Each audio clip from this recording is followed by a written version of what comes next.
Өте жұмсақ әрі өте дәмді болып шығатын немістің штрудли немесе өзімізше қазақша штрулер тамағын дайындайтын боламыз. Видеоны соңына дейін көріңіздер. Ең алдымен етімізді турап дайындап алатын боламыз. Осындай көлемде етіп турап алыңыздар. Немесе өздеріңіздің қалауларыңызша турай берсеңіздер болады. Менде 500-600 грамдай ет кетті. Енді орташа көлемде 2 пиязымызды турап және болгарский чесногымызды осылай майдалап турайтын боламыз. Осылай майдалап турасаңыздар, тамақтың дәмі өте керемет болып шығады. Барлығын картопымызды да, картопты өздеріңіз қалауларыңызша қанша қосамын десеңіздер де өздеріңіз білесіздер. Оны да дәл осылай орташа көлемде етіп, барлығын турап дайындап алатын боламыз. Енді қазанымызға кірісеміз. Қазанымызға шамамен 1 пияладай сұйық майымызды құйып, үстіне жаңағы турап дайындап алған пиязымызды, етімізді жақсылап қуыратын боламыз. Балғын ет болғандықтан ұзақтау қуырдым. Осылай қуырып болғаннан кейін чесногымыз бен болгарскийімізді осылай салатын боламыз. Барлығын қуырып, иісі керемет болып шығады. Үстіне кішкене тұз салып, суымызды құятын боламыз. Осылай қайнау керек. Енді картопымызды салып, орташа баяулықта қайнататын боламыз. Енді қамырын дайындаймыз. Қамыры өте оңай.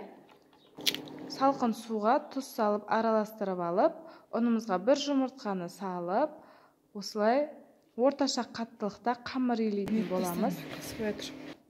Осылай қамырымызды илеп болғаннан кейін жақсылап бастырып қоятын боламыз. Кішкене тұнуы керек. Қамырымыз тұнғанша біз ортасына салатын салмамызды дайындайтын боламыз. Көк пиязымыз бен укроп, немесе тек қана көк пияз қоссаңыздар да болады.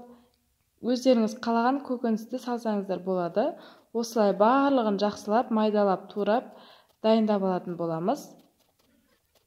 Екеуінде дәл осылай турап алғаннан кейін ішіне тұз қосып араластырсаңыздар болады, немесе өзін араластырсаңыздар да болады. Барлығын осылай қосып араластырып алдым. Енді қамырымызды жаятын боламыз. Менде осындай орташа қаттылықта қамыр шықты. Көп болып кеткендіктен маған 2 зуаласы ғана жеткілікті болды. Осыны жақсылап жұп-жұқа етіп жайып алатын боламыз. Енді кәдімгі сұйық майымызды жағып, бетіне жаңағы турап дайындап алған көк пиязымыз бен укропымызды салып, орайтын боламыз. Барлығын осылай орап шығып, мен 2 бөлікке бөлдім, ортасынан өткені үлкен болып кететін болғандықтан осындай көлемді маған жететін болды.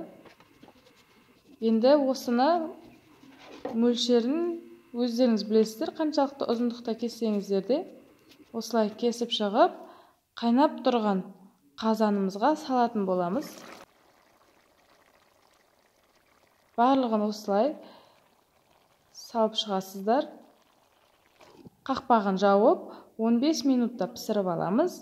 Осымен біздің штрудли тамағымыз дайын. Сіздер де жасап көріңіздер. Ұнаса лайк басып, пікір қалдырып, арнаға тіркелуді ұмытпаңыздар. Ас болсын!